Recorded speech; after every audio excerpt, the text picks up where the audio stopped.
बंदी छोड़ सतगुरु रामपाल जी परमेश्वर जी की जय हो।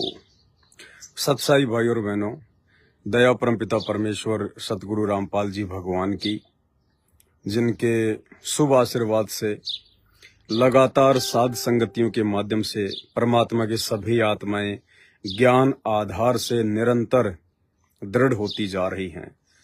भक्ति मार्ग पर अपने इस मनुष्य जीवन को समझते हुए कि उस परमात्मा, चल साइड में, अरे इसको ले जा हेमंत, साइड में कर, चल चल चल चल चलो साइड में कर, इसको ले जा। तो परमात्मा के जो आत्माएं हैं वो सब समझ रही हैं कि जब हमारा गुरु खुद संघर्ष कर रहा है, हमारा गुरु खुद 28 साल से असहनीय यातनाओं को सहन कर रहा है केवल हम आत्माओं के लिए, तो सभी भाई बहन परमात्मा के मिशन को भी समझ रहे हैं और परमेश्वर ने हमें जो ये मनुष्य जन्म दिया है इसको भी समझ रहे हैं। तो भाई और बहनों, साध संगतियां बहुत जरूरी हैं और अब परमात्मा ने संकेत भी कर दिया है कि साध संगति हम किसी एक दूसरे भगत के घर पर जाकर ना करें। काल दाव लगाकर बैठा है, मन में दोष पैदा करेगा। तो परमात्मा के आशीर्वाद से दास ने तो बहुत पहले ही संदेशा डाल दिया था कि अब साध संगतियां जो पहले हुआ करती थी भक्तों के घरों पर, अब वो नहीं होंगी। केवल जो दृढ़ भगत हैं, जो साध संगति से जुड़े हुए हैं, क्योंकि हमें थोड़ा सावधान रहने की जरूरत है। काल साध संगतियों में भी अपना जो षड्यंत्र है वो पहले से ही जो है वो चलाता आया है। अब हमने विशेष ध्यान रखना है। साध संगति में भी बहुत सारे गुरु बनते जा रहे हैं।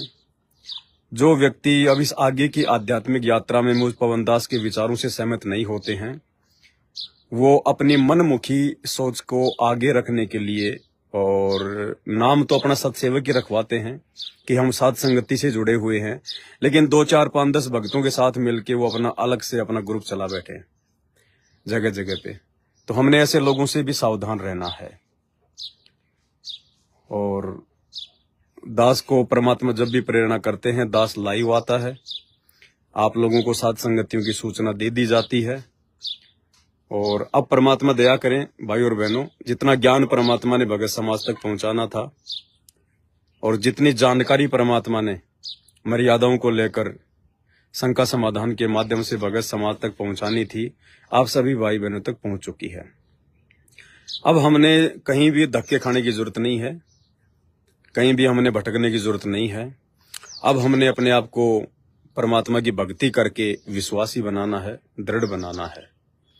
बाकी समय समय पर परमात्मा दास को जो भी सत्प्रेरणा करते हैं भक्ति मार्ग से लेकर, वो सारी बातें, सारे संदेशे दास आप भाई बहनों तक पहुंचाता ही रहता है लाइव आकर।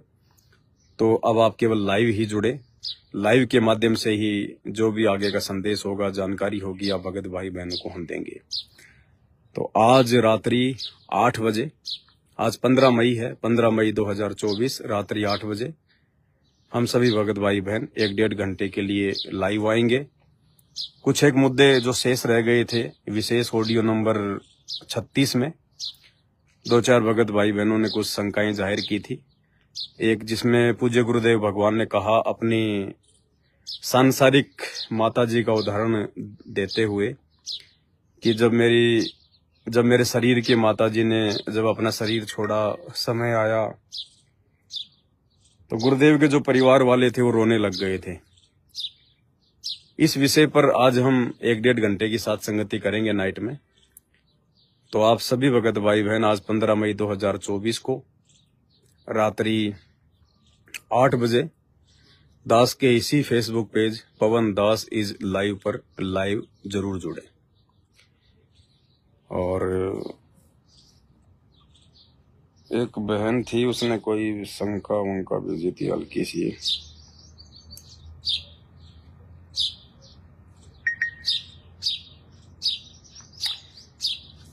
एक बहन है, काफी समय से परमात्मा से जुड़ी हुई है।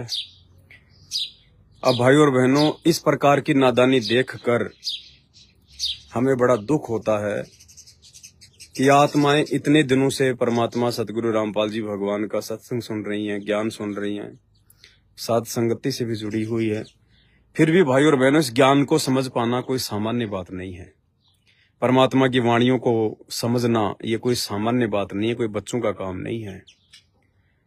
अब एक बहन ने इसी प्रकार वाणी का अपने हिसाब से अर्थ निकाल कर लिखा है, भगत जी परिवार वाले वोट डालने को बोल रहे हैं, क्या हम कमजोर पार्टी को वोट दे सकते हैं? नीचे उन्होंने परमात्मा की वाणी का हवाला दिया है कि हरिजन तो हारा तो हरिसो मिले और जीता यम की लार। यानी परमात्मा की इस वाणी का उन्होंने अपने तरीके से एक गलत अर्थ निकाला है कि हरिजन की हारा तो हर्षों मिले, यानी जो हारने वाली पार्टी है, जो कमजोर पार्टी है, यदि हम उसको वोट देंगे तो परमात्मा हमसे जो है वो प्रसन्न होगा। नहीं, इस वाणी का ये मतलब नहीं है। ये वाणी परमात्मा की है कि हरिजन तो हारा भला और जीतन दे संसार, हारा तो हरिसों मिले जीता यम की लार। परमात्मा ने एक भगत के लिए कहा है, आदेश दिया है कि हरिजन तो हारा भला। हरिजन यानी जो भगवान की भक्ति करता है, जो भगत होगा। हरिजन को चमार को नहीं कहते, हरिजन को शेड्यूल कास्ट को नहीं कहते हैं। हरि यानी भगवान और जन मानी उसका व्यक्ति, उसका भगत, उसका दास, यानी जो भगवान का दास होगा, जो हरि का दास है, जो भगवान के बहुत ज्यादा जो नजदीक है, जो भगवान की भक्ति करता है, जो हरि का जो गुणगान करता, उसको कहते हैं हरिजन। तो हम संत रामपाल जी के जितने भी भगत हैं, हम लोग हरिजन हैं। रियल में हरिजन हम लोग हैं, जितने भी संत रामपाल जी के हम फॉलोवर हैं, क्योंकि रियल में जो हरि है, हरि यानी परमात्मा, भगवान, अल्लाह, वो संत रामपाल जी है। और जितने भी उनके दास और दासियां हैं जो उनकी भक्ति करते हैं, वो उनके जन हैं। तो रियल में इस धरती पर यदि कोई हरिजन है, जिनको हम हरिजन कह सकते हैं, तो वो संत रामपाल जी के भगत हैं। तो परमात्मा कहते हैं जो भगवान का भगत है, जो आधीनी के साथ में चलेगा इस भक्ति मार्ग पर, अपने इस सामाजिक जीवन में, सांसारिक जीवन में, हमेशा वो हार कर चलेगा। हार कर चलने का मतलब है आधीनता के साथ, विनम्रता के साथ, नम्रता के साथ। वो किसी से लड़ाई झगड़ा ना करे, कोई उसको दो बातें बोल दे तो उसको सुन ले। अरे हेमंत, इसको ले जा। कोई दो बातें यदि भगत को बोले तो भगत सहन कर ले। भगत के साथ यदि फालतू में कोई मारपिटाई करे तो भगत उसको वापस मारपिटाई ना करे, सहन कर ले, उसको अपना बचाव करे। भगत को यदि कोई गालियां दे रहा है तो भगत गाली खा ले, गाली सहन कर ले। सांसारिकता की दौड़ में दुनिया भाग रही है, भगत को नहीं भागना है। भगत ने वहां पे हारी लिख देनी है, भगत ने हार जाना है। दुनिया पैसे कमाने के लिए दौड़ रही है, 2 के 4 बनाने में जोड़ रही है, सारा दिन भागा दौड़ कर रही है, तो भगत ने वहां पे अपनी हारी लिख देनी है कि नहीं भाई, हमें तो केवल इतनी सी माया चाहिए जितना हमारा 2 टाइम की रोजी रोटी का जुगाड़ हो जाए। कहते हैं साईं इतना दीजिए जिसमें कुटुंब समाओ, हम भी भूखे ना रहें, साधु न भूखा जाए। तो उसको कहते हैं हारा हुआ। हरिजन तो हारा भला, यानी इस परमात्मा के मार्ग में हमने अपनी हारी लिख कर चलनी है। हमने किसी के साथ में राग द्वेष नहीं करना, हमने हारी लिख देनी है।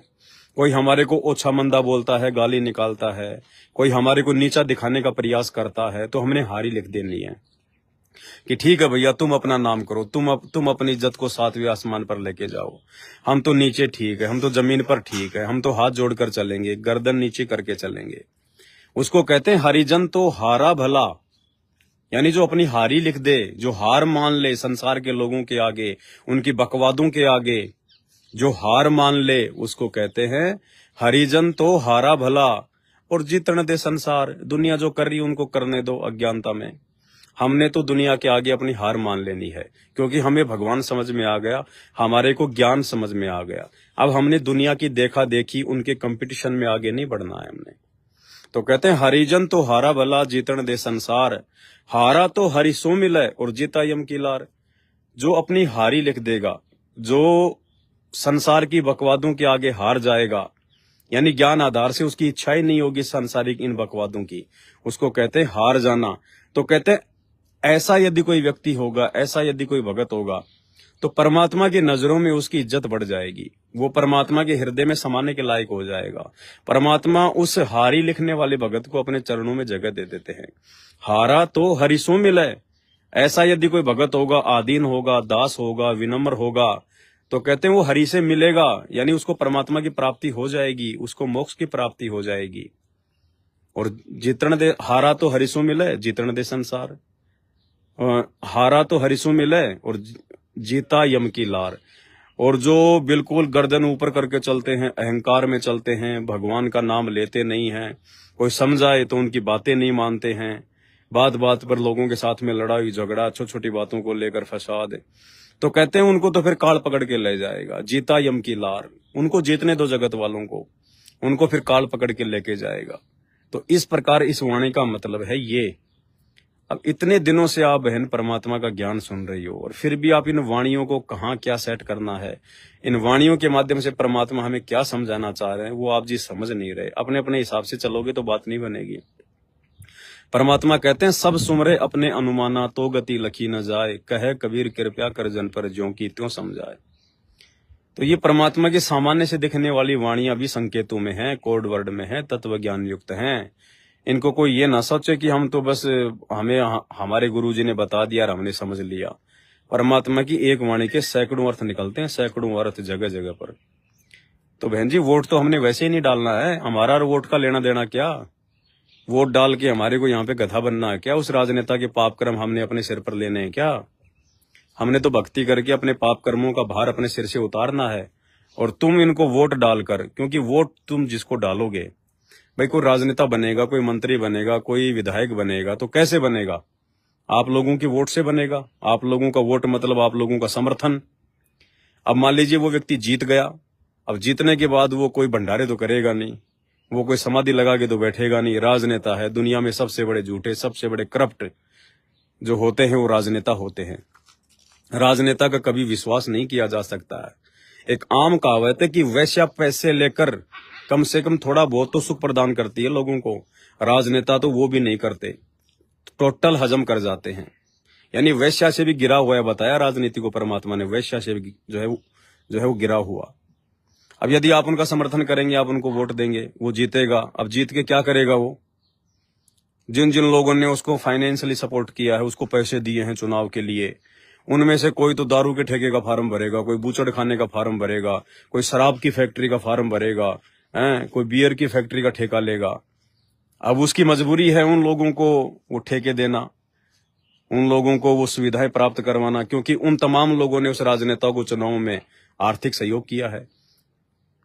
अब वो क्या करेंगे वो राजनेता, बताओ? अब वो जितने भी दारू के ठेके खोलेगा, बीड़ी सिगरेट की दुकानें खुलवाएगा, बियर की दुकानें खुलवाएगा, शराब की दुकानें खुलाएगा, जितने भी वो झूठ बोलेगा, जितने भी झूठे वादे करेगा वो लोगों के साथ में, जितने भी वो कुकर्म करेगा या जितने भी लोगों को कुकर्म करने के लिए वो छूट देगा, सहयोग देगा, और जितने भी कुकर्म होंगे उसके कार्यकाल में, और आपने उसको सपोर्ट किया है, आपने उसको वोट दिया है, आपके समर्थन से वो कुकर्म करने के लिए जीता है, तो उसके तमाम कुकर्मों में आपका सहयोग रहेगा 5 वर्ष तक, जब तक वो राज करेगा। एक सरपंच से लेकर एक राष्ट्रपति तक, यदि आप किसी को भी सपोर्ट करते हैं तो भगत होकर, भाई संसार वाले हैं वो जो मर्जी करें, उनको क्या करना है, किसको वोट देना है, कौन सी पार्टी को देना है, वो जाने, उनका काम जाने। हम भगत हैं परमात्मा के, हमने तो यहां से पीछा छुड़वाना है भक्ति करके। और ये राजनीति तो सबसे बड़ी गंदी चीज है, सबसे बड़ी गंदी चीज है, इससे बड़ी हराम कोई चीज नहीं है। ये लोग कितने नीचे गिर जाते हैं अपनी कुर्सी के लिए, अपनी राज्य की प्राप्ति के लिए, अपने शासन को यथावत बनाए रखने के लिए, चुनावों में जीत प्राप्त करने के लिए। कितनों को ये लोग मरवा देते हैं, कितनों का ये लोग बुरा करवा देते हैं, कितनों की ये लोग आत्मा दुखाते हैं। इनको कोई फर्क नहीं पड़ता है, क्योंकि ये काल के सीधे एजेंट होते हैं ये राजनेता। और परमात्मा ने भी सत्संग में कह रखा कि ये भगवान की शरण में नहीं आएंगे, ये तो जब गधे बन लेंगे ना तब परमात्मा की शरण में आएंगे, किसी और जन्म में। वर्तमान में ये सतगुरु रामपाल जी की शरण में नहीं आ सकते, भगत नहीं बन सकते ये। अगर नाम भी लेंगे तो खाली फॉर्मेलिटी करेंगे ये। तो भाई और बहनों, हमने परमात्मा की वाणियों को समझना है, मालिक के मिशन को समझना है।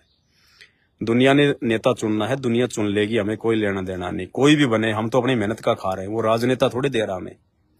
वो राजनेता तो खुद राजनेता बन के दुनिया लूटता है, देश को लूटता है, वो अपनी मौज मस्ती करता है, वो ऐसो आराम करता है। राजनेता हमें देता क्या है? वो तो लेता है जनता से, भिखारी है वो तो। जनता के वोटों की भीख मांग के राजा बनता है, फिर जनता के टैक्स का पैसा खाता है, फिर वो हैं, और फिर दुनिया भर का पाप अपने सिर पर लाद लेता है। और फिर परमात्मा ने यहाँ का विधान बताया कि राजा अगले जन्म में जो है वो गधी की योनि में जाता है। सीधा ये विधान है, एक हरि की भक्ति बिन राजा गधा होय, माटी लदे कुमार की घास न डाले कोई। तो ऐसे गधों को सपोर्ट करेंगे क्या हम भगत?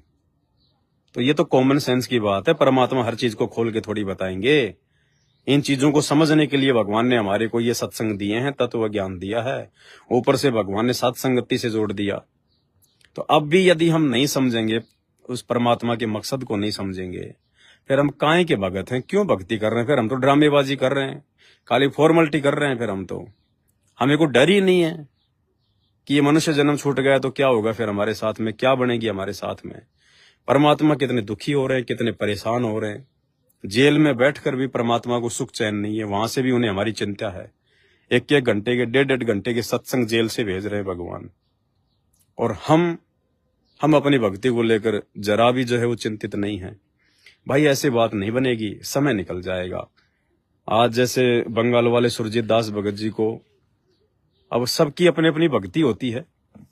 उनके बच्चे को परमात्मा ने जो है वो दर्शन दिए या फिर उनको साक्षात दिखाया कि भाई अभी तक सन 1994 से सतगुरु रामपाल जी भगवान जी अपना ज्ञान देने लगे।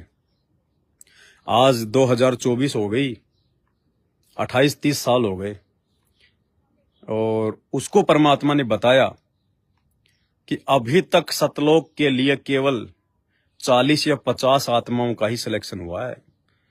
और भाई और बहनों, दास की नजरों में तो 40-50 भी ज्यादा है। जितना दास को परमात्मा ने सद्बुद्धि बख्शी है, जितना दास ने इस परमात्मा के ज्ञान को उन्हीं के आशीर्वाद से समझा है, और दास जो संगत के बीच में रहा है, दास ने सतलोक आश्रम मैनेजमेंट हरियाणा को भी खूब अच्छे से देखा है। गुरुदेव का जो कलयुगी बेटा बेटी भाई बंधु रिश्तेदार कोऑर्डिनेटर हैं, दास ने उनकी भी बहुत संगति की है, आश्रम में भी की है, बरवाला कांड के बाद भी की है। उनके आचार विचार व्यवहार से भी दास बहुत अच्छे से परिचित है। और सात संगति में भी परमात्मा ने दास को 8-10 साल तक लगाए रखा है। सात संगत वालों से भी मैं बहुत अच्छे से परिचित हूं। दास का जो आकलन है वर्तमान में भाई और बहनों, दास का आकलन ये कहता है कि 40-50 आत्माएं भी बहुत ज्यादा हैं, इतने भी नहीं है जो आज वर्तमान में पूर्णतया सतलोक जाने के लिए तैयार हों। 40-50 भी नहीं है, लेकिन परमात्मा की दया।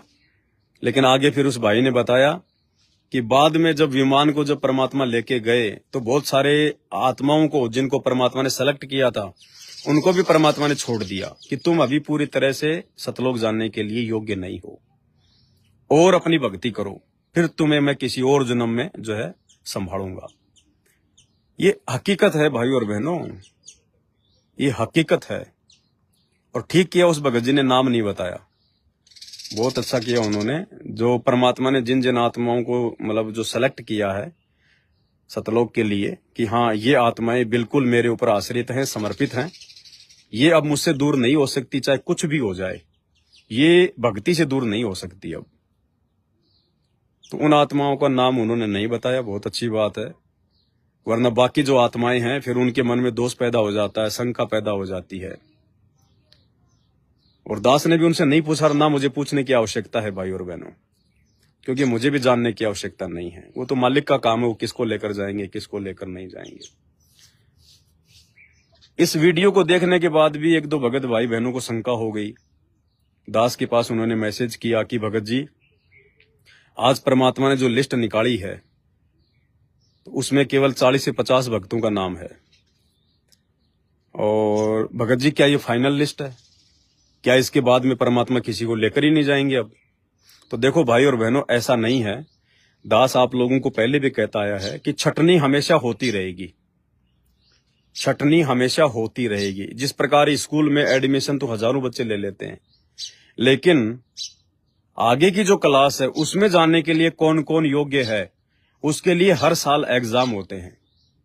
कुछ बच्चे फेल हो जाते हैं, कुछ बच्चे रह जाते हैं, वो फिर से तैयारी करते हैं। तो इसी प्रकार जब तक धरती पर सतगुरु रामपाल जी भगवान के पावन चरण कमल हैं, यानी जब तक हमारे पूज्य गुरुदेव सतगुरु रामपाल जी इस धरती पर जो है वो प्रकट हैं, जब तक वो लोगों को नाम देंगे, ज्ञान देंगे, समझाएंगे, तब तक ये लिस्ट बनती रहेगी। ये पहली लिस्ट बनाई है परमात्मा ने 30 साल में लाखों आत्माओं को जोड़ने के बाद केवल 40 से 50 आत्माएं, और वो भी सारी की सारी आत्माएं साध संगत से ही परमात्मा ने वो सेलेक्ट की है। देखो दास, बार बार मैं कोई अपनी तरफ से नहीं बोलता भाई और बहनों। और रही बात देखो राग द्वेष ईर्ष्या की, तो हमें तो किसी से राग द्वेष ईर्ष्या है नहीं। और मुझ दास से यदि कोई राग द्वेष ईर्ष्या रखता है तो मुझे उसका कोई जो है फर्क नहीं पड़ता, क्योंकि यहां तो दुनिया ने भगवान को नहीं छोड़ा, तो भगवान के भगत की क्या औकात है कि सबके दिल में जगह बना के बैठ जाएंगे। अरे भगवान सतगुरु रामपाल जी आए हुए हैं, पूरी दुनिया को आत्म कल्याण का रास्ता बता रहे हैं। आज मुश्किल से आधा % लोग भी उनके भगत नहीं है, बाकी दुनिया तो उनके विरोध में ही है। बाकी सारी दुनिया उनके विरोध में है, क्योंकि उनके ज्ञान को वो समझ नहीं पा रही, उनके विचारों को वो समझ नहीं पा रही। अनजाने में उनको सनातन धर्म का विरोधी कह देती है, हिंदू धर्म का विरोधी कह देती है, जबकि असल में जो सनातन धर्म है वो सतगुरु रामपाल जी का पंथ है। और आने वाले समय में 2028 के बाद में ये दुनिया के जितने भी तथा कथित ये धर्म, हिंदू, मुस्लिम, सिख, ईसाई, जैनी, बौद्ध, ईसाई, पारसी, मंगोली, यहूदी, ये जितने भी धर्म हैं जो मनमुखी लोगों ने जो है वो बना रखे हैं, ये सारे के सारे मनमुखी धर्म संत रामपाल जी के आदि सनातन धर्म में शामिल हो जाएंगे। तो देखो मुझे इस बात का फर्क नहीं पड़ता है, मुझे परमात्मा ने जो सेवा दे रखी है मैं केवल उस पर ध्यान देता हूँ, केवल उसी पर मैं अपना फोकस करता हूँ। कौन मेरे बारे में अच्छा बोलता है, कौन मेरी बढ़ाई करता है, कौन मेरी बुराई करता है, इस बात से मुझे कोई फर्क भी नहीं पड़ता, क्योंकि मुझे मेरे मकसद का पता है, मुझे मेरे टारगेट का पता है, मैं क्या कर रहा हूं मुझे उस बात का अच्छे से पता है, मेरे परमात्मा मुझसे क्या करवा रहा है उस बात का मुझे अच्छे से पता है। बाकी विरोधी तो संत रामपाल जी भगवान के ही हैं। जब लोगों ने भगवान का विरोध तक नहीं करना छोड़ा, लोग इस कुक्रम से बाज नहीं आए, तो पवन दास को कहां से सपोर्ट करेंगे। तो भाई विरोध करने वाले विरोध अपना करते रहेंगे। तो दास ये कहना चाह रहा है कि भाई और बहनों, ये पहली लिस्ट है, पहली लिस्ट, और इस लिस्ट के माध्यम से परमात्मा ये दिखाना चाह रहे हैं कि साध संगति से ही भगत छटेंगे। आपको दास बार बार कहता है कि साध संगति ही सतगुरु रामपाल जी भगवान का यथार्थ 13वां सत कबीर पंथ है। साध संगति से जुड़कर ही हम असल में संत रामपाल जी के दिल में जगह बना सकते हैं, हम एक योग्य सुयोग्य भगत बन सकते हैं, हम सतलोक जाने के अधिकारी बन सकते हैं। साध संगति एक ट्रेनिंग सेंटर है, इस ट्रेनिंग सेंटर से समय समय पर परमात्मा अपने भक्तों की लिस्ट बनाएगा, छटनी करेगा, दूसरा कोई तरीका नहीं है। दास बहुत समय पहले से आप भाई बहनों को ये बातें बोलता आ रहा है। वर्तमान में हो सकता है कुछ भाई बहनों को ये बातें ना जचे, ना समझ में आए। अब ना समझ में तो देखो संत रामपाल जी के सत्संग भी नहीं आ रहे लोगों को, संत रामपाल जी का मिशन भी दुनिया को समझ में नहीं आ रहा। लेकिन ये थोड़ी है कि उनका मिशन गलत है या उनकी बातें गलत है, उनका ज्ञान गलत है। आज नहीं तो कल आएगा, ठोकर खाएंगे तब आएगा, दुख उठाकर आएंगे, परेशानियां उठाकर आएंगे, प्राकृतिक आपदाओं से दुखी होकर आएंगे, तब समझ में आएगा। तो ऐसे ही ये साध संगतियां भाई सतगुरु रामपाल जी भगवान का चलाया गया मिशन है, और साध संगति से ही परमात्मा समय समय पर अपने भक्तों की छटनी करते रहेंगे, और ये लिस्ट निकलती रहेगी। जब तक सतगुरु रामपाल जी भगवान साक्षात धरती पर प्रकट हैं तब तक लिस्ट बनती रहेगी। ये कोई फाइनल नहीं है लिस्ट। और जिन आत्माओं को परमात्मा ने सेलेक्ट कर लिया, अब नाम तो उनके नहीं बताए जा रहे, अच्छी बात है, अगर नाम उनके बता दिए जाएं तो जीव के अंदर अहंकार आ जाता है, हो सकता है छोटी मोटी वो गलती कर दे, ठीक है। तो ये लिस्ट तो आगे भी बनती रहेगी। परमात्मा ने खूब सारी आत्माओं को सतलोक लेकर जाना है, लेकिन लेकर उसी को जाएंगे जो योग्य होगा, सुयोग्य होगा, जो अंतिम समय तक जो मर्यादाओं में रहेगा, हर प्रकार से जो गुरु को भगवान मान लेगा, हर तरह से, केवल उसी आत्मा को परमात्मा सतलोक लेकर जाएंगे। तो भाई और बहनों,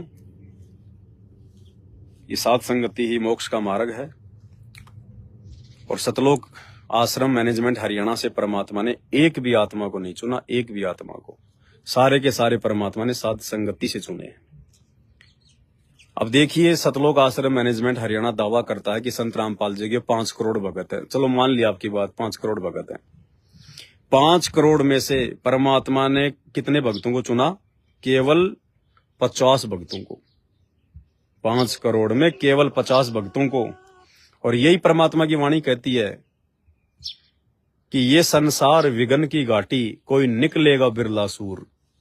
कोई बिरले होंगे जो यहां से निकलेंगे। सतलोक के लिए जो आत्माएं तैयार होंगी वो कोई बिरले होंगे। दास गरीब कहे नर लोई, सतगुरु चीने बिरला कोई। सतगुरु रामपाल जी भगवान को जानना, पहचानना, उनकी परख करना, कहते हैं ये तो कोई बिरला ही करेगा। बाकी तो उनको अपना गुरु मानते रहेंगे, और भगवान तो दाढ़ी मूंछ वाले कबीर जी को मानते रहेंगे। तो कहते हैं दास गरीब कहे नर लोई, सतगुरु चीने बिरला कोई। अब ये सोचने की बात है, 5 करोड़ में से केवल और 28 साल हो गई, परमात्मा ने दिन रात एक कर दिया, और मात्र कितनी आत्माएं तन मन धन से सतगुरु के साथ जाने के लिए तैयार हुई हैं? 50%, ओनली 50 आत्माएं, ओनली 50 आत्माएं। तो सोचो भाई और बहनों, हम बाकी भगत भाई बहनों ने कितना संघर्ष करने की जरूरत है, कितना भक्ति करने की जरूरत है, कितनी मर्यादाएं निभाने की जरूरत है। यानी कई हजारों की संख्या में भाई बहन साथ संगति से जुड़े हुए हैं, और हजारों में से परमात्मा ने केवल 50 भक्तों को छाटा, अभी तक केवल 50 भक्तों को। ये मजाक की बातें नहीं है। आपको ये लगे कि सौपन तो ऐसे आ जाते हैं, सौपन ऐसे नहीं आते। परमात्मा ने सौपन के बारे में बहुत कुछ बता रखा है। आज तक जितने भी आत्माओं को परमात्मा सतलोक लेकर गए हैं ना, इन करोड़ों भक्तों में से सबको सौपन में लेके गए।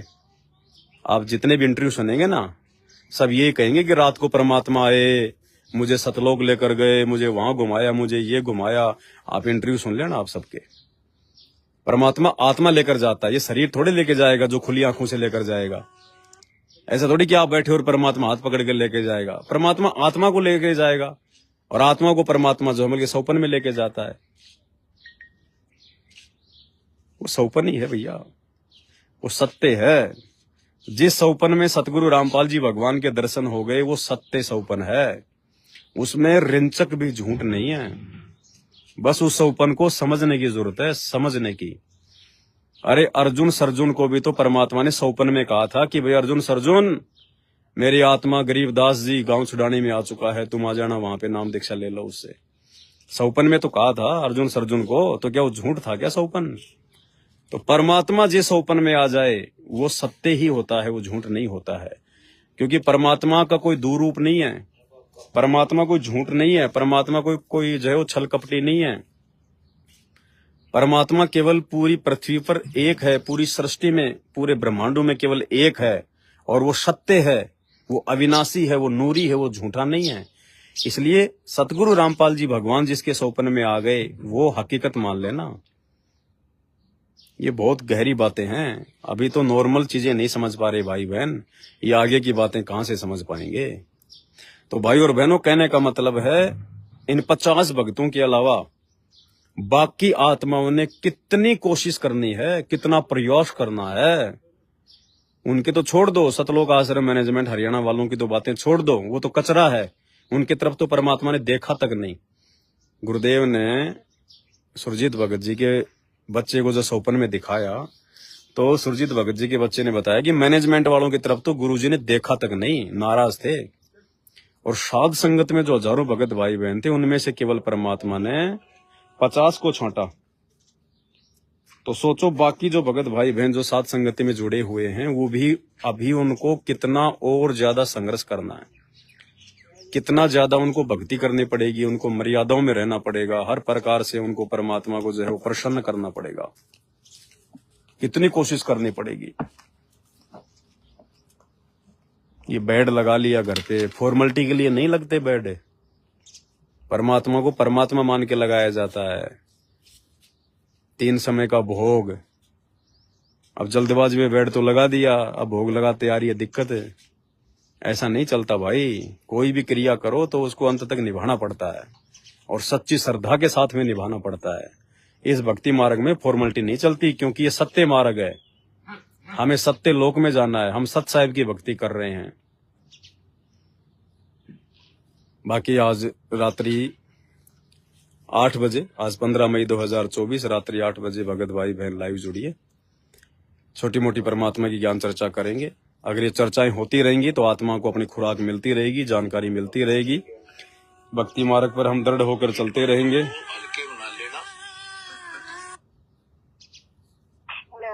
हेलो। कौन भगत जी? हाँ जी सत साहिब। मैं बबीता दासी छपरा जिला बिहार से बोल रही हूँ। वो जो चिप है ना पाठ प्रकाश का, वही मंगवाना था। पाठ प्रकाश की चिप के लिए बहन जी अपना पूरा पता जी पिन कोड नंबर जी मेरे नंबर पर व्हाट्सएप कर दो और 310 रुपए फोन पे या फिर पेटीएम करवा दो। जो लास्ट में जो 60 वाला जो नंबर है हाँ व्हाट्सएप का, लास्ट में जो 9560 है उसी पे। तो उस पे मतलब उस पे बताता है जैसे पवन यादव। हाँ तो मैं वैसे सांसारिक जाति से मैं यादव हूँ जी उसी पे करवा दो। जी उसी पे डलवा दो। एड्रेस में पिताजी का भी नाम, जहाँ भी आप रहती हो अपने पति के साथ या अपने पिताजी के साथ में तो उसका नाम लिख दो। पिताजी का नाम और एड्रेस। आप किसके साथ रहती हो, अपने पिताजी के साथ या फिर अपने पति के साथ रहती हो? जी मैं पिताजी के साथ। तो पिताजी का नाम लिख देना आगे और अपना पूरा एड्रेस और पिन कोड नंबर। जी और सात संगति में जाने के लिए कोई एड्रेस? सात संगतियां भी नहीं हो रही बहन जी, सात संगतियां जो है बंद हो चुकी हैं। अब केवल दास लाइव आता है, वही सात संगति है बस। बाकी बहुत सारे लोग 2 4 5 10 भक्तों को बुलाकर अपने अपने तरीके से सात संगतियां करवाते हैं। उनके चक्करों में मत आ जाना, वहाँ परमात्मा की कोई दया नहीं है।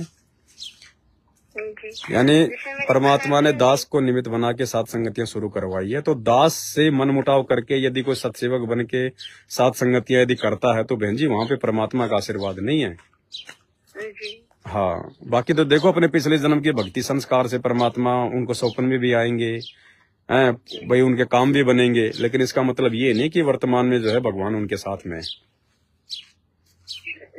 अब जैसे गुरुदेव कहते हैं ना, अब जैसे अपने गुरुदेव कहते हैं कि भाई जो है कबीर भगवान ने इस दास को भेजा है और जो इस दास से नाम दीक्षा नहीं लेगा तो फिर उसको परमात्मा नहीं मिलेगा। तो जितने भी कबीर पंथी हैं तो वो भी तो नाम लिए बैठे हैं, वो भी तो अपने आप को कहते हैं कि भाई हमारे जो है कबीर जी कबीर जी कबीर जी। लेकिन संत रामपाल जी अपने आप को छुपाते हुए कह रहे हैं कि मुझे परमात्मा ने वर्तमान में इस कलयुग में निमित्त बनाया है। तो हमें संत रामपाल जी से ही जुड़कर रहना पड़ेगा, नहीं तो दूसरा कोई ठिकाना ठिकाना नहीं है। डायरेक्ट हम उस कबीर को पूजेंगे कोई लाभ नहीं होगा। ठीक इसी प्रकार बहन जी दास को परमात्मा ने सात संगति के लिए निमित्त बनाया है। तो दास से कोई मनमुटाव करके कोई भी सात संगतियां सफल नहीं होंगी। भले वो करे, ऐसा थोड़ी कि वो ऐसा भाई कोई दास से हट जाएगा मनमुटाव कर लेगा तो परमात्मा शाम पहले उसको मार देगा, ऐसा कुछ नहीं है।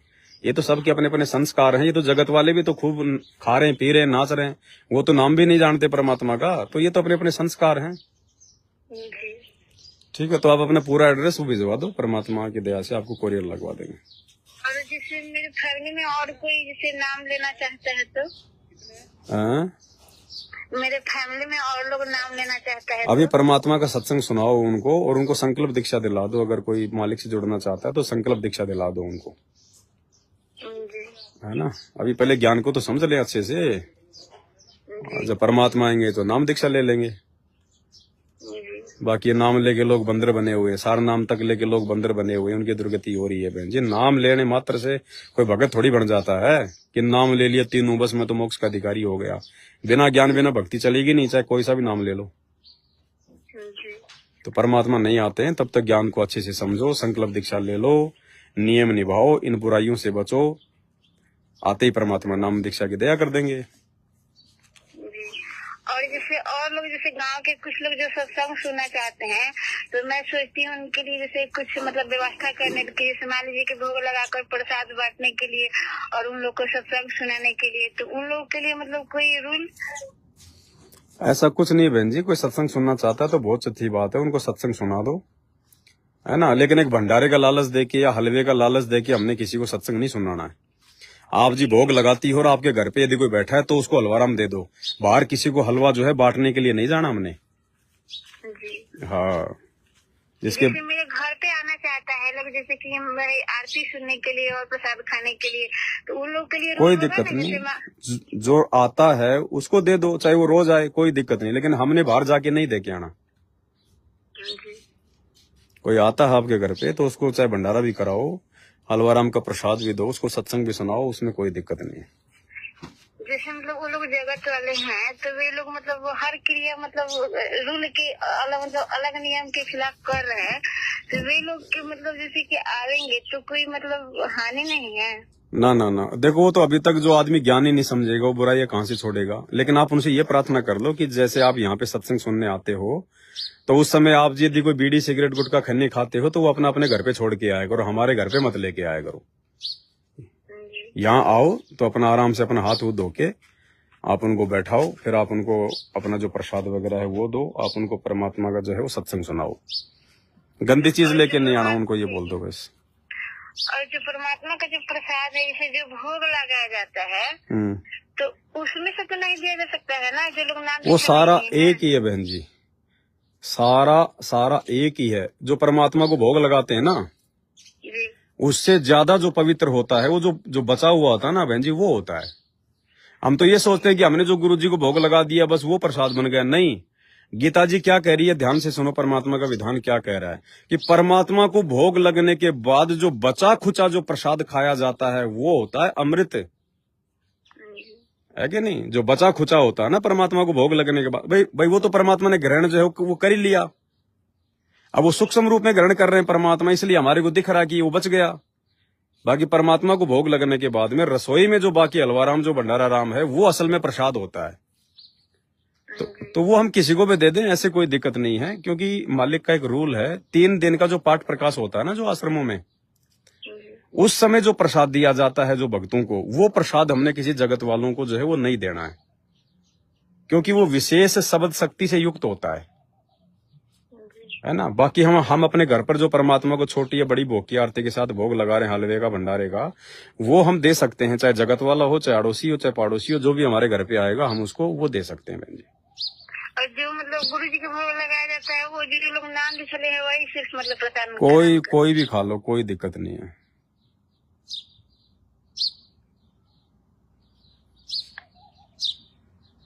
और जैसे मान लीजिए फैमिली के जो भी लोग हैं वे लोग किस तरह से रह रहे हैं, जैसे मान लीजिए कि जो खाना है तो उसमें से जैसे पिताजी हैं तो श्राद्ध करके लाते हैं, दाल चावल वो सब बनता है, तो उसमें से खाना पड़ता है। क्या लाते हैं? जैसे जो श्राद्ध होता है। क्या मतलब कोई पंडित फैमिली से हो गया आप? जी नहीं, वो नहीं खाना बहन जी, आपने बिल्कुल छूना भी नहीं है उस खाने को। तो अगर आपके पिताजी किसी मंदिर में कोई पुजारी है, अगर कोई पंडिताई का काम करते हैं और कोई श्राद्ध वगैरह निकाल के जो लोगों से जो भीख मांग के लेके आते हैं, आपने बहन जी उस भोजन को छूना भी नहीं है। खाना तो बहुत दूर की बात है, सीधे वरना जो है मतलब नरक के भागी बनेंगे। तो पूरे फैमिली जैसे मतलब वे लोग वही मतलब जैसे खाते हैं तो नुकसान है बहन जी, नुकसान है, उसका नुकसान है। अब आपकी मजबूरी है तो केवल आप उसको, ठीक है भाई, भगवान को भोग लगा के मालिक से प्रार्थना करके कि परमात्मा मेरी तो मजबूरी है, मैं जाऊं कहाँ पे, खाऊं क्या, तो आप उसको खा सकती हैं, ठीक है ना। बाकी नहीं बहन जी। बाकी यदि आप सक्षम है, आपको अपना छोटा मोटा काम धंधा जो है वो कर सकती हैं, तो फिर आपने ऐसे मलिन भोजन को हाथ में नहीं लगाना जो पंडिताई करके लाते हैं, जो श्राद्ध से लेके आते हैं। वो तो जहर है, जहर, मलिन है वो। हाँ, तो जैसे अगर वे मतलब संकल्प दीक्षा नाम लेंगे तो वे मतलब छोड़नी पड़ेगी पंडिताई, छोड़नी पड़ेगी बिल्कुल। सारे ये कुकर्म है, ये पंडिताई करना, ये श्राद्ध वगैरह निकलवाना, ये कुकर्म है, ये छोड़ने पड़ेंगे। अगर संकल्प लेना है तो पहले ज्ञान को समझो, इन कुकर्मों से दूर हटना पड़ेगा, नहीं तो अगले जन्म में जिन का खा रहे हैं सबका गधा कुत्ता बनना पड़ेगा, बैल बनना पड़ेगा उनको। विधान है परमात्मा का, जब तक ये कुकर्म नहीं छोड़ेंगे वो संकल्प भी नहीं कर सकते। मालिक की पूर्ण मर्यादाओं में रहकर ही भक्ति बनेगी। ऐसे तो पूरी दुनिया ना नाम ले ले परमात्मा का, इतना अच्छा ज्ञान है। अगर गुरुजी के नियम ना हो तो बाकी संतों के वहां पे तो एक भी बैठा हुआ नहीं मिलेगा, सारे के सारे संत रामपाल जी के पंथ में आ जाएंगे। लेकिन परमात्मा कहते हैं मेरे को भीड़ नहीं चाहिए भैया, मेरे को तो सतलोक जानने के लिए जो आत्माएं जो तैयार हों वो चाहिए। ऐसे अगर अपने गुरुजी ने भीड़ जोड़नी होती तो बहन जी इस ज्ञान के साथ अगर नियमों में गुरुजी अगर ढील दे दें, पूरी दुनिया की लाइन लग जाए।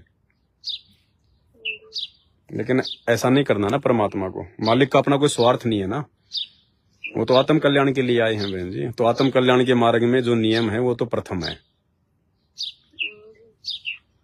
क्योंकि जैसे जो वैक्सीन लिया जा रहा था ना, तो उस समय मुझे पता नहीं था, तो मैं फर्स्ट वाला वैक्सीन ले ली, उसके बाद आपकी वीडियो मिली, उसके बाद सेकेंड वाला वैक्सीन मैं नहीं ली। तो ये मुझे ऐसा लगा कि जो अनजाने में गलती होगी वो तो परमात्मा माफ कर देते हैं, लेकिन जो जान कर मतलब गलती करी जाएगी उसको तो परमात्मा माफ नहीं करेंगे।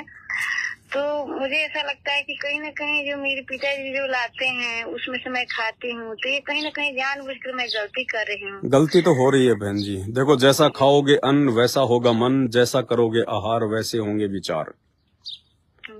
गलती तो गलती है बहन जी, क्योंकि वो शास्त्र विरुद्ध साधना है, और शास्त्र विरुद्ध साधना के माध्यम से वो दुनिया को भी गुमराह कर रहे हैं। एक सत्संग में परमात्मा ने बताया कि गलत ज्ञान का प्रचार करना सबसे बड़ा जो है वो अपराध है। तो आपके पिताजी तो शास्त्र विरुद्ध कुकर्म करवा रहे हैं, श्राद्ध वगैरह निकलवाना, पंडिताई करना, वो तो सीधा सीधा जहर है बहन। लेकिन फिर भी आपका इतना बचाव है क्योंकि अभी आप जी जो है बल्कि अभी आप कुंवारी हो ना, अभी आपकी शादी थोड़ी हुई है। हाँ, तो इसीलिए आपकी ये मजबूरी है, आपकी ये मजबूरी है। लेकिन फिर भी आप जी बहन जी जो है वो प्रयास करो उनको ज्ञान समझाने का, उनको इनके विषय में बताने का कि आप जहर मत खाओ ना, आप अपने परिवार को जहर खिलाओ। इसके परिणाम बहुत भयंकर हैं, आगे चल के भुगतने पड़ेंगे। ये कोई मजाक की बातें नहीं है। जब तक उनकी बैटरी चल रही है ना पिछले जन्म की, तब तक चल रही है। अब अचानक से मर जाते हैं इतने सारे लोग, भाई इतने बड़े बड़े लोग हैं, इतने अच्छे अच्छे लोग हैं। आए दिन हम लोग अखबार में देखते हैं, टीवी में देखते हैं, होर्डिंग गिरने से 30 मर गए, मैं भूकंप आने से 50 मर गए। क्यों मर गए भाई? भले उनमें कोई पंडिताई भी कर रहा था, उनमें कोई बहुत बड़ा कोई पंडित भी था, कोई श्राद्ध भी निकलवाता था, कोई मंदिर का पुजारी भी था। क्यों मर गए वो? इसलिए मर गए क्योंकि वो शास्त्र विरुद्ध कुकर्म कर रहे थे। और आज से पहले जो वो जी रहे थे, उनकी श्वासें जो चल रही थी, वो केवल उनकी बैटरी थी। उनके पिछले जन्म की जो भक्ति थी, जो पुण्य थे, वो चल रहे थे। और जैसे बैटरी डिस्चार्ज हो गई, ये कार्ड नहीं देखता फिर तू कौन से मंदिर का पुजारी है, कौन सी मस्जिद का तू पीर है, ये उसी समय उसकी श्वासें खींच लेता है। और रही बात बहन जी वैक्सीन की, तो देखो वैक्सीन यदि अनजाने में किसी भगत की अगर लगी है, यदि वो संत रामपाल जी का भगत है, भक्ति कर रहा है, मर्यादा में है, और अनजाने में यदि उसने वैक्सीन लगवा ली, तो देखो परमात्मा उसकी रक्षा करेगा। और जिन लोगों ने जानबूझकर वैक्सीन लगवाई है, मुझ पवन दास के वीडियो देखने के बाद भी जिन लोगों ने वैक्सीन लगवाई है, बहन जी उनका तो बुरा हाल होगा। वो चाहे संत रामपाल जी के भगत हों, चाहे वो किसी की पूजा करें, वो जहर तो उन पे असर करेगा ही करेगा। क्योंकि एक तो उन लोगों की वैसे मर्यादा नहीं है। सतलोक आश्रम मैनेजमेंट हरियाणा के आश्रमों से जुड़े हुए लोगों की एक तो वैसे मर्यादा नहीं है, कोई मर्यादा में है ही नहीं। चिड़ी का बच्चा भी मर्यादा में नहीं है उन लाखों में। और ऊपर से उन्होंने वैक्सीन ठुकवा रखी है। अब वैक्सीन के दुष्परिणाम सबके सामने आ रहे हैं। खुद वैक्सीन वाली जो कंपनी, उसने भी ये स्वीकार कर लिया कि भैया हाँ ये बिल्कुल ये गड़बड़ कर रही है। और आए दिन मर भी तो रहे बहन जी, जवान जवान मर रहे हैं, और पता नहीं कितने मर रहे हैं। क्योंकि ऐसे तो कोई डाटा इकट्ठा थोड़ी होता है, ऐसे कोई मतलब पता थोड़ी चलेगा कि भाई उसके घर में मर गया। अब कोई एक्सीडेंट हो जाए गाड़ी, उसका तो लोगों को पता चल जाए क्योंकि वो तो धमाका होता है। अब ऐसे गुपचुप में हर घर में मर रहे हैं लोग, युवा मर रहे हैं, जवान जवान मर रहे हैं, तो कोई मालूम थोड़ी पड़ रहा है, लाखों मर रहे हैं। अब ये आंकड़ा जो है ये तेजी से बढ़ेगा, क्योंकि बहन जी वो जहर था, वो वैक्सीन नहीं थी, ये षड्यंत्र था काल का। दास ने 1 घंटे का वीडियो बनाया था उस समय कि संभल जाओ, बच जाओ, काल तुम्हें डराएगा कि तुम्हारे बच्चों को स्कूल में एडमिशन नहीं होने देंगे, तुमको राशन नहीं लेने देंगे, तुमको बसों में यात्रा नहीं करने देंगे। अरे भाड़ में जाए बसें, भाड़ में जाए राशन। ये जीवन बड़ा है या फिर यात्राएं बड़ी है? जीवन अगर सुरक्षित रहेगा तो सब कुछ ठीक रहेगा ना। लेकिन नहीं माने लोग तो मानने कहां थे, खुद संत रामपाल जी के भगत ही नहीं माने। और देख लो आप, संत रामपाल जी के भगत भी तो मर रहे हैं बहन जी। और ये 2024 और 25 में ये तेजी से बढ़ेगा। ये हार्ट अटैक आना, ये खून का थक्का जमना, ये तेजी से बढ़ेगा। ये बहन जी होना है, ये काल का षड्यंत्र है। वो आमने सामने की लड़ाई नहीं लड़ता, वो साम दाम दंड भेद से जीवों को मारता है। तो मरेंगे बहन जी, चाहे संत रामपाल जी के भगत हों, चाहे ब्रह्मा विष्णु महेश के भगत हों। जिन्होंने गलती की है, गलती है। हाँ, जिनके भक्ति संस्कार जिनके मजबूत हैं, वो तो चाहे जहर खा लो तो भी नहीं मरेंगे। और बहन जी जिस दिन वो संस्कार समाप्त हो जाएंगे, वो पिछले जन्म के पुण्य समाप्त हो जाएंगे, वो चाहे बस में बैठा है, चाहे ट्रेन में बैठा है, चाहे ऑफिस में बैठा है, चाहे गाड़ी चला रहा है, काल वहीं से उठा के चोटी पकड़ के ले जाएगा। क्योंकि जैसे मुझे फील होता है, मुझे ऐसा लगता है कि जैसे काल किसी भी रूप में मतलब ठग सकता है। जैसे मम्मी पापा भाई बहन किसी के रूप में वो अपना मतलब नियम भंग करवा सकता है। तो ऐसा लगता है कि मतलब मान लीजिए कि उस कंडीशन में कहीं ना कहीं मतलब परमात्मा के लिए पूरे फैमिली को छोड़ना भी उचित होता है।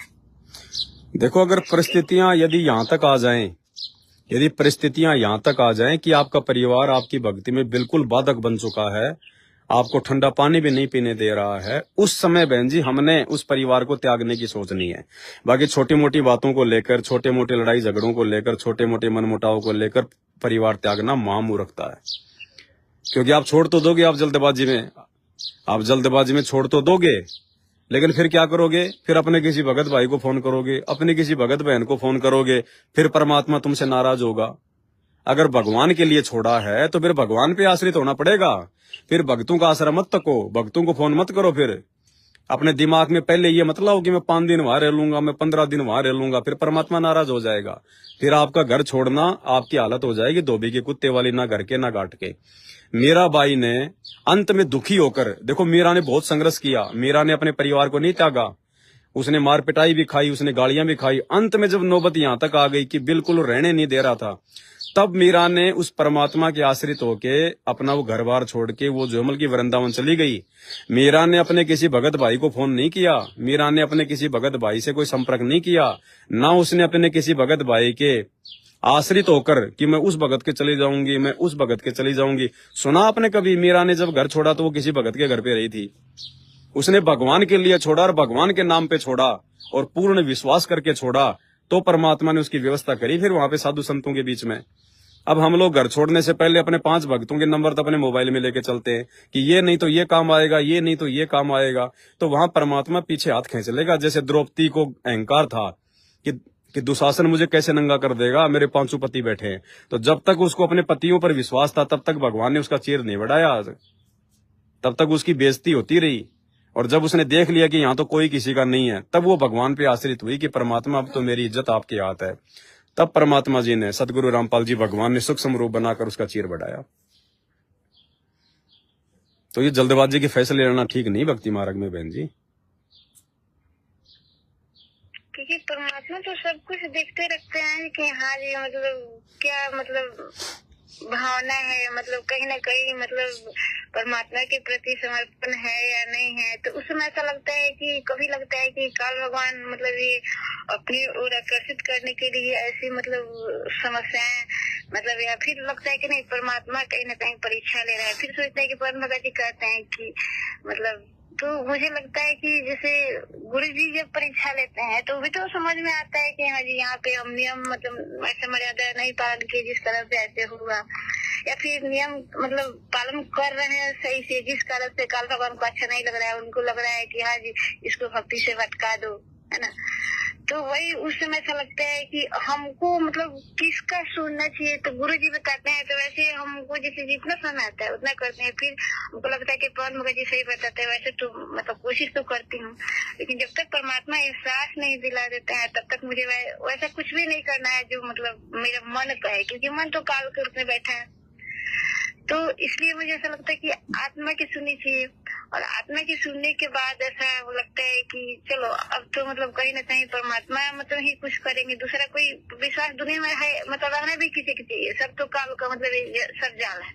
तो ऐसा लगता है आत्मा परमात्मा के अंश है, इसलिए आत्मा की सुनना चाहिए। मन तो कभी ये कभी वो करना ही है, लेकिन मन को कंट्रोल तो परमात्मा की कृपा से ही हो सकता है।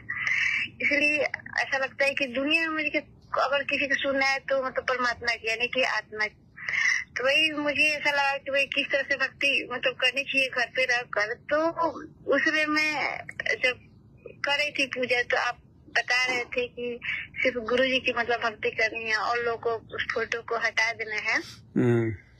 तो हमको ऐसा लग रहा था कि पवन भगत जी तो कर रहा है, लेकिन हमको तो विश्वास कैसे हो, जब विश्वास मतलब मेरे को हो तभी तो मैं मतलब हटाऊं, क्योंकि परमात्मा तो सबको विश्वास दिलाते हैं, आत्मा के रूप से कहीं ना कहीं मतलब गाही देते हैं कि ऐसे बेटा सही ऐसे करो।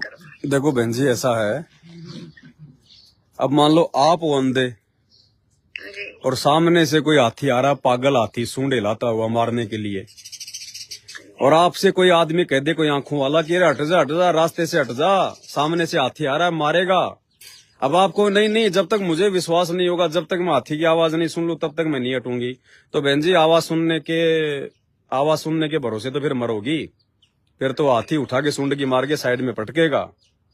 तो ऐसा ही नहीं है कि मेरी आत्मा मानेगी मैं तभी मानूंगी। आत्मा मान लीजिए आपकी मर्यादा खंडित है, और आत्मा मान लीजिए अभी आपकी काल के अधीन है, क्योंकि जब तक हम पूरी तरह से रिचार्ज नहीं होंगे तब तक इस आत्मा के ऊपर भी तो बहन जी इस काल का प्रभाव है, क्योंकि ये शरीर जो है इस काल लोक में मन रूप में जो है काल रहता है हमारे साथ में। तो ये आत्मा भाई ये फिलहाल तो जो है मतलब इसके मन के अधीन ज्यादा है, मन के अधीन ये आत्मा जो है ज्यादा है। जैसे हमें परमात्मा 28 साल से ज्ञान सुना रहे हैं, और कोई भी ऐरा गैरा व्यक्ति हमें कोई बात बोल देता तो उसकी बात पे हम लोग विश्वास कर लेते हैं। इसका मतलब 28 साल से भगवान ज्ञान दे रहा, उस पर इतना विश्वास नहीं। और कोई व्यक्ति कोई भी झूठ बोल देता, कोई अटपट बोल देता, उसकी बात पे हम जो अमल की विश्वास कर लेते हैं, मन में अमल की शंका पैदा कर लेते हैं। इसका मतलब अभी हमारे ऊपर मन का प्रभाव ज्यादा है। तो ऐसा नहीं है बहन जी कि भाई हमने मल की आत्मा की सुननी है, ना आत्मा की सुननी, ना हमने इस मन की सुननी। आत्मा तो बेचारी भावुक भी हो जाती है 2 मिनट में। आत्मा तो दो मिनट में भावुक होके और कोई भी फैसला ले लेगी, और मन जो है ये गुस्सा करके या वैसे जल्दबाजी करके कोई भी आपको जो हमल की निर्णय करवा देगा। तो हमने ना इस मन की सुननी, ना हमने इस आत्मा की सुननी। हमने देखो, अगर हम भक्ति कर रहे हैं, अगर हम लोग मर्यादा में हैं, तो बहन जी हमारे को एक जो हमल की सत्य प्रेरणा होगी, हमारे को एक प्रेरणा होगी। क्योंकि मालिक ने क्या बताया कि इस शरीर के अंदर इस काल ने तो अपना जो एजेंट है वो छोड़ रखा मन, और परमात्मा ने कोई आत्मा थोड़ी ना छोड़ रखी है अपना एजेंट। परमात्मा का जो एजेंट है उसका नाम है निज मन। तो हमने आत्मा की नहीं सुननी, हमने सुननी है बहन जी परमात्मा के एजेंट की, निज मन की। और निज मन क्या होता है, यानी कुछ एक क्षण के लिए जो भी काम हम करते हैं, जो भी विचार हमारे मन में आते हैं, तो और यदि हम भक्ति कर रहे हैं, हम भगत हैं, तो थोड़े बहुत समय के लिए मतलब निज मन की तरफ से एक जो है वो नोटिफिकेशन आता है कि क्या सही है और क्या गलत है। बस हमने उस चीज को जो है हमने वो समझना है। जैसे परमात्मा हमारे को संध्या आरती में कहते हैं ना कि या तन में मन मूर्ति देखो, कि तुम्हारे इस सर में, कि तुम्हारे इस शरीर में मन कहाँ है, और जो परमात्मा का जो निज मन है वो कहाँ है। क्योंकि हमारे अंदर जो प्रेरणा होगी बहन जी वो इसी शरीर में तो होंगी। तो मन क्या प्रेरणा कर रहा है और परमात्मा का जो निज मन है वो क्या प्रेरणा कर रहा है। इसलिए परमात्मा कहते हैं या तन में मन मूर्ति देखो, यानी जो भी हमें जो प्रेरणाएं होती हैं उनमें हमने विचार करना पड़ेगा कि कौन सी प्रेरणा तो मन कर रहा है और कौन सी प्रेरणा जो है परमात्मा का निज मन कर रहा है। और वो जो प्रेरणाएं हैं उनको बहन जी हम उसी समय पकड़ पाएंगे जब हम अपने गुरु को भगवान मानेंगे और पूर्णतया मर्यादा में रहकर भक्ति करेंगे। अन्यथा हम जो है परमात्मा के संकेतों को जो है वो नहीं पकड़ पाएंगे। हम परमात्मा के सत्संगों के सीधे सीधे संकेतों को तो नहीं समझ पा रहे। अब जो परमात्मा जो प्रेरणा करेंगे जो सूक्ष्म रूप में, उनको बहन जी हम कहां से पकड़ लेंगे। इसलिए परमात्मा ने कहा, ये जो 36 नंबर का जो सत्संग था उसमें मालिक ने यही तो कहा ना कि संगत बहुत जरूरी है। ज्ञान और ज्ञान के बाद में जो दृढ़ भगत है उनकी संगत बहुत जरूरी है। और ये संगत बहन जी आप लोगों को परमात्मा ने 8 साल से दे रखी है। ये तो परमात्मा ने जो है मतलब आज जिक्र किया मैनेजमेंट वालों के लिए तो कि भाई मतलब दृढ़ भगतों की साथ संगति बहुत जरूरी है। और तुम्हें तो परमात्मा ने 8 साल से साथ संगतियां दी हुई है बहन जी। 2016 से साथ संगतियां जो है वो चली हुई हैं। वे लोग ज्ञान की चर्चा नहीं करते हैं। वे लोग जैसे कि मतलब मैं बोली कि भोग लगाने के लिए, तो वो बोली कि भोग नहीं लगाना है, और मैं बोली मतलब ये सोची कि ज्ञान की चर्चा। तो परमात्मा के ज्ञान से निर्णय करो ना। इन चीजों में कोई आत्मा की सुनने की आवश्यकता नहीं है बहन जी। ये तो ज्ञान में है। ये तो गीता जी में लिखा हुआ है कि भाई उस परमेश्वर को भोग लगाए बिना जो लोग अन्न पकाते हैं वो तो पाप खाते हैं। तो परमात्मा कौन है, परमेश्वर कौन है, ये आज हमें समझ में आ गया। वो सतगुरु रामपाल जी हैं। तो भोग तो लगाना ही है परमात्मा को। और फिर जब आपको जो 3 समय की आरती की पुस्तक मिलती है उसमें परमात्मा ने भोग लगाने की विधि लिखी हुई है, भोग लगाने की आरती लिखी हुई है छोटी सी। तो क्यों लिखी परमात्मा ने, इसलिए तो लिखी ना।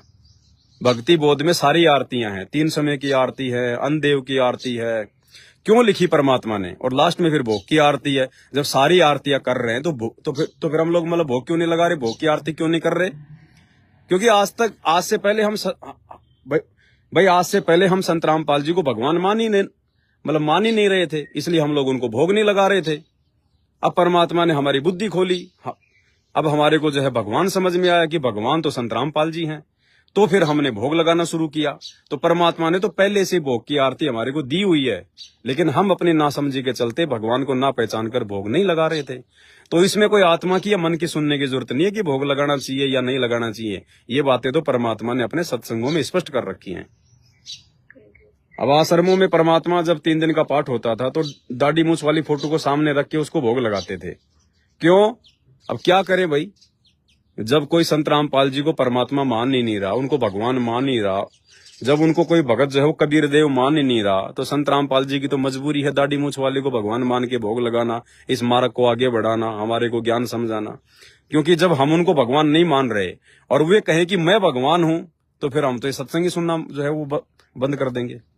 हम तो मतलब विश्वास ही नहीं कर पाएंगे, क्योंकि हमारी बुद्धि तो वहां पे टिकी हुई है कि नहीं, भगवान तो दाढ़ी मूछ वाला है। क्योंकि संत रामपाल जी ने तो भाई 650 साल पहले परमात्मा आए थे, केवल उन्हीं की तो महिमा बताई है ना। तो हम सबके दिमाग में ये बस गया कि बस भगवान तो वही है दाढ़ी मूछ वाला, वो कबीरदास। इसलिए बहन जी संत रामपाल जी की तो मजबूरी थी वो दाढ़ी मूछ वाली फोटो को भोग लगाना। अब जब हमें समझ में आ गया कि वर्तमान में वो दाढ़ी मूछ वाला कौन है, कहाँ है, तो फिर हम किसको भोग लगाएंगे बताओ? वो कागज के टुकड़े को भोग लगाएंगे, अपने गुरु को लगाएंगे। जिससे भोग लगाया जाता है तो वहाँ पे जैसे कि तो ठीक है, आरती पर से लगाया जाता है। यहाँ पे जो मतलब खाना खाते वक्त भोग लगाया जाता है, वो भोग अलग है, वो भोग अलग है बहन जी, वो तो अन्नदेव की आरती है। अरे बहन जी, आप अपनी भक्ति बोध को कभी उठा के देखना, भक्ति बोध पुस्तक को उठा के देखना, उसमें संध्या आरती के बाद में लिखा है कि अन्नदेव की छोटी आरती, उसके बाद लिखा है अन्नदेव की बड़ी आरती, उसके बाद में लिखा है भोग लगाने की विधि, फिर भोग की आरती लिखी है परमात्मा ने। अगर अन्नदेव की आरती से काम चल जाए तो फिर भोग की आरती लिखने की क्या जरूरत पड़ेगी परमात्मा को? वो छोटी आरती बड़ी आरती वो एक देव की आरती है, वो एक अन्नदेव की आरती है। और भोग जो लगाया जाता है, आज लग्या साहिब को भोग दीन के टुकड़े पाने का, वो पूर्ण परमात्मा को भोग लगाने की आरती है। तो आरतियां जब अलग अलग हैं तो आरतियां तो भोग हम जिसको लगाएंगे वो भगवान भी तो जो है अलग अलग होंगे ना। अब एक तो सीधा सीधा मतलब कि अन्नदेव नाम आ रहा है, अन्नदेव की आरती, और एक परमात्मा को भोग लगाने की विधि। तो अन्नदेव अलग है, परमात्मा बहन जी वो अलग है। बाकी परमात्मा की जो शक्ति है वो उसमें समाहित है अन्नदेव में, वो तो सभी 33 करोड़ देवी देवताओं में जो है मतलब कि समाहित है उस परमात्मा की शक्ति। तो अब जैसे गाय अलग है, जैसे गाय के ऊपर बहन जी जैसे कोई मतलब कि निमन लिखा जाता है कि गाय एक पालतू जानवर है, गाय के 2 सींग हैं, गाय के 2 टांग है। अब वो टांगे बहन जी जैसे हम जो मतलब की महिमा तो कर रहे हैं गाय के अंगों की, गाय के 2 सिर हैं, 2 पैर हैं, 2 टांग हैं, लेकिन यदि गाय ना हो तो वो टांग कहां से आएंगी, वो सींग कहां से आएंगे, वो आंख कहां से आएंगी? तो इसी प्रकार यदि कोई गाय की अंगों का जिक्र करता है तो गाय की महिमा उसमें जो है बल्कि ऑटोमेटिक हो जाएगी, क्योंकि गाय के बिना उन अंगों का कोई मतलब नहीं है। तो इसी प्रकार 33 करोड़ देवी देवता ब्रह्मा विष्णु महेश जहां जहां इनका जिक्र आएगा और जो भी इनकी महिमा होती है, जो भी इनके द्वारा जो कार्य किए गए हैं, जब उनका कोई जिक्र आता है तो उस परमात्मा का सबसे पहले आएगा, क्योंकि परमात्मा की शक्ति के बिना ये कुछ भी नहीं कर सकते थे। उस परमात्मा की शक्ति के बिना इन देवी देवताओं का जो है कोई स्थान नहीं है। तो वो अन्नदेव अलग है बहन जी, और परमात्मा की भोग की आरती जो है वो अलग होती है। हम जो थाली में जो खाना खाते हैं, एक टुकड़ा जो तोड़ के साइड में जो हम लोग रख देते हैं, फिर जो अन्नदेव की हम जो मतलब छोटी आरती करते हैं कि आरती अन्नदेव तुम्हारी जासे काया पले हमारी रोटी आदि, वो कौन सी करते हैं? गरीब सुख देना दुख मेटना ताजा राखे तन सुरते तीसो खुश किए नमस्कार तो अयन। ये एक बहन जी अन्नदेव की आरती है, ये परमात्मा की आरती नहीं है। वरना परमात्मा ने अलग अलग लिखने की जरूरत क्या थी, एक ही लिख देते भक्ति बोध में। तो अभी तक लोगों को यही तो नहीं पता कि परमात्मा कौन है, भोग तो उसके बाद लगेगा। तो अब ये साध संगतियों से ये जो है खुलासा हुआ है कि परमात्मा तो सतगुरु रामपाल जी भगवान है, इसलिए बहन जी परमात्मा को भोग लगता है। तो जो खाना खाते वक्त मतलब भोग लगाता है वो अन्न देव की भोग लगता है। वो तो अन्न देव को भोग लगता है, छोटी बड़ी आरती। जी। परमात्मा को भोग की आरती अलग है। भोग जैसे हम लोग मतलब कि हलवा बनाते हैं सुबह सुबह, परमात्मा का नाश्ता वगैरह बनाते हैं, फिर परमात्मा का भंडारा बनाते हैं।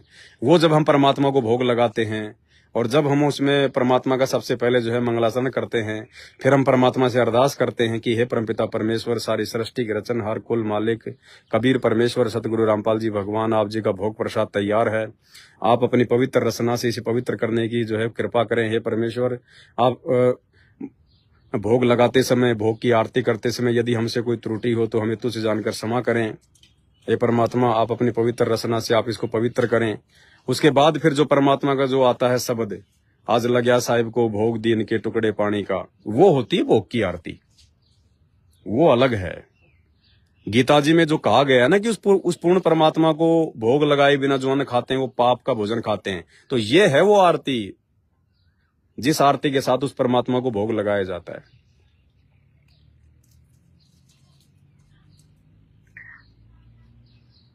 और कुछ पूछना है? और जो मतलब जल जो रखा जाता है, जिसको मतलब अमृत जल मतलब बनाया जाता है, उसको मतलब शीशी में भर कर गुरु जी के पास रख कर, कोई आवश्यकता नहीं आपको शीशी में जल भर के रखने की। आप रोज परमात्मा को भोग लगाती हो तो पानी का गिलास भी तो रखोगी। तो आपके घर में पाठ प्रकाश चल रहा है, वाणियां चल रही है भगवान की, 3 समय की आरती होती है, आप गुरु जी को भोग लगा रहे हो, जिस घर में आप जी मंत्र कर रहे हो, जिस घर में परमात्मा की आरती हो रही है, सत्संग चल रहे हैं, उस घर का तो सामान्य जल होता है रसोई का बहन जी, वो भी अमृत बन जाता है। अलग से रखने की जरूरत क्या है आपको?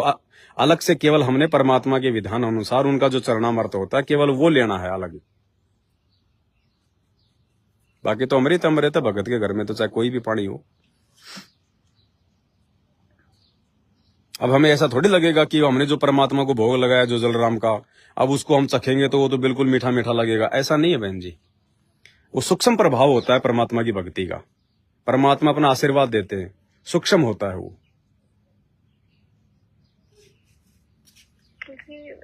जैसे मान लीजिए कि जिस घर में मतलब परमात्मा को मतलब बनाया गया है, मतलब दरबार, वहाँ पे जैसे कि मतलब दूसरा मतलब होता ना, जैसे कि एक ही घर हो, मतलब सफाई मतलब पूरा मतलब रूम तो होनी चाहिए। ऐसा कुछ नहीं है, जैसी भी आपकी व्यवस्था है वैसा ही आप अपना सिस्टम करो। साधु भूखा भाव का, धन का भूखा नाई, जो कोई धन का भूखा साधु भी नाई। आप अपनी तरफ से अपनी श्रद्धा पूरी रखो, आप अपने भाव पूरे रखो, आप अपनी मर्यादा पूरी रखो, फिर घर चाहे आपका हो चाहे आपके रिश्तेदार का हो, घर चाहे किराए का हो, घर चाहे अपना हो, वो चीजें परमात्मा जो है वो नहीं देखता है। परमात्मा भगत की भक्ति, भगत की मर्यादा, भगत के भाव देखता है। बाकी सावधानी तो रखनी पड़ेगी, हमने साफ सफाई का भी ध्यान रखना पड़ेगा, अपनी मर्यादा का भी ध्यान रखना पड़ेगा। किसी ऐसा लगता है मुझे कि मान लीजिए कि यहाँ पे परमात्मा की मतलब भक्ति हो रही है, परमात्मा की आरती सत्संग से वाणी चल रही है, तो यहाँ पे मतलब अभी सब कुछ ठीक है, लेकिन ऐसा लगता है कि यहाँ पे और फैमिली में अगर कोई नहीं मतलब समझ रहा है, नहीं कर रहा है, तो यहाँ पे अगर मतलब परमात्मा की अगर भक्ति ना हो तो वे लोग पे तो बहुत बुरा प्रभाव पड़ेगा।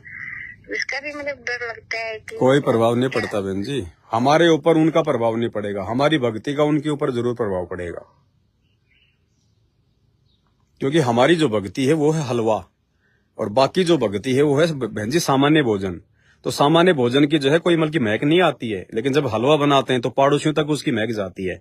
तो उनकी जो भक्ति है उसकी भक्ति का हमारे ऊपर कोई असर नहीं पड़ेगा यदि हम सही हैं, मर्यादा में हैं तो। और हम जो भक्ति करेंगे उसका सूक्ष्म प्रभाव उन सब पे पड़ेगा।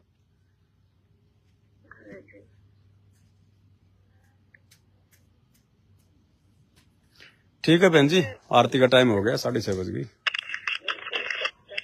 सत्साहिब। तो सत्साहिब भाई और बहनों, दया परमपिता परमेश्वर जी की 6:30 हो गई, आरती का समय हो गया। मालिक संध्या आरती करवाएंगे, उसके बाद फिर रात्रि 8 बजे घंटा 1.5 घंटे के लिए लाइव आएंगे। सभी भाई बहन लाइव जुड़िए। बंदी छोड़ सतगुरु रामपाल जी भगवान की जय हो।